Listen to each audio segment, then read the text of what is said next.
The fallout from SVB continues today. Regional banks still feeling the impact. But what about the VC space?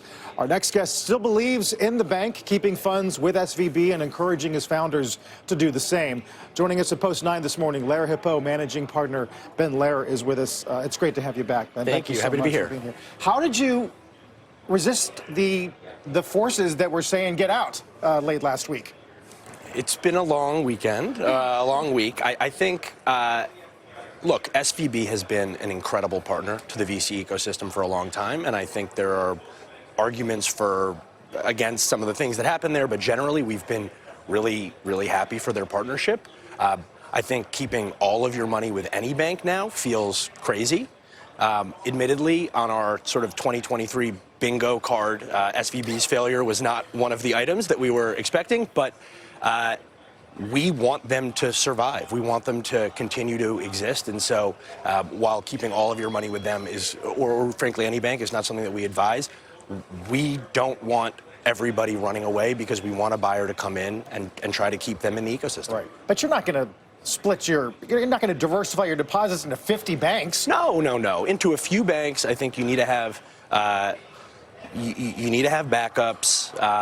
I think a bunch of companies were not thinking about treasury and a bunch of funds in really smart ways. And so you had companies that had raised $100, $200 million with the overwhelming majority of that sitting not even in money markets, but just in cash with a single bank. And while I don't think it's companies' responsibilities to sort of make sure, like confirm that their bank has a strong balance sheet and that deposits should be guaranteed at major banks in the U.S., we live in a new world now. Can you talk about, and Ben, I know this was a huge issue for you and you had a hellish weekend. Can you talk about how critical Silicon Valley Bank was to Silicon Valley, to the startup ecosystem and venture capital, and what its demise is going to mean? Yeah, I think that's still, we're still sort of working through exactly what that looks like. There's a bunch of different roles that Silicon Valley Bank played. One of them was that they were a big debt provider. And I think that there are certain companies that should have had debt with them. Probably lots of companies that had debt with them that should have had debt with them. I think there was another group of companies that probably were using debt in not particularly intelligent ways. We're sort of using debt to extend runway and living off of debt. That's not a good practice for companies. It's something that we've been advising against for a long time, but it doesn't mean that it wasn't something that was going on in the ecosystem. So it'll probably be harder for companies to go and get certain kinds of companies to get debt. I think even companies that are strong and are using debt for the right reasons will probably have more expensive debt for some period of time, maybe a very long period of time. There's also, Silicon Valley Bank played a role as a connector. They played a role as a data provider. They had unbelievable benchmarking data around what Series A valuations were, around what, ARR was required for Series Bs. And a lot of the ecosystem used that data to help understand pricing, to help navigate some of their strategies. We will live on without it, but we're going to miss them for more than just cheap debt, and I think that that's something that people are missing. I mean, the knock is that everything you just said and that tight interconnectedness fed groupthink, right? Yes. And yes. I assume you think that's broken now. I do think that that's broken now. I think that, again, the run, by the way, in some interesting way, it's almost self-inflicted because one of SVB's great strengths is that they had better interfaces. They had a better digital platform than every other bank. They made it easier to move money. And so, you go back to 2008, people are waiting online in the street. It takes weeks to do anything. You look now, people with one click can get everything out of SVB. And I think that there was this panic moment that no one is singularly responsible for. There's not one VC that started a run. Everyone got nervous. Everybody got nervous. Well, there was one person who exacerbated it. Look, I think that in general, I think a lot of people were nervous and freaking out.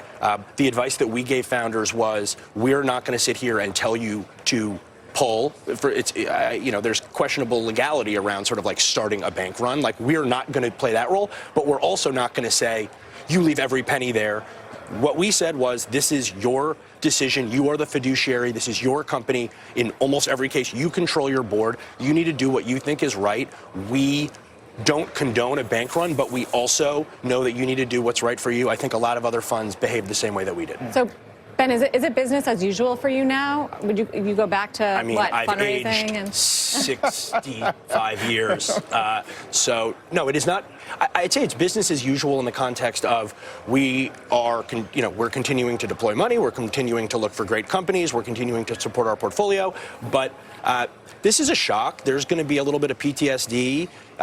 There's obviously other things happening in the environment right now, what's going on with First Republic today. I think we need to have our eyes wide open that look, the market in general has been uncomfortable, shaky. This has been a wake-up call year for VC in general, coming off of the highs of 21 and early 22. And I think that is going to continue. This probably shines an even brighter light on fiscal responsibility for startups, fiscal responsibility for funds. And honestly, I think it's a good thing. It's just a very sudden sort of way of getting to a good thing. Really quick, aren't you expecting a wave of startup failure now?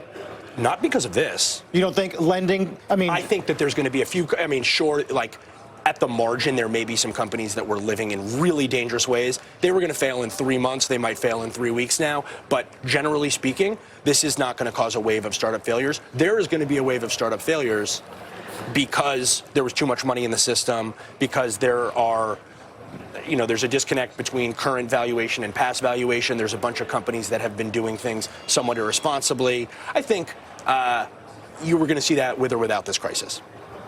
Ben, it's great having you in. Thank you. Thank Really you for coming. I really appreciate the the intelligence. Ben Lerer. still to come?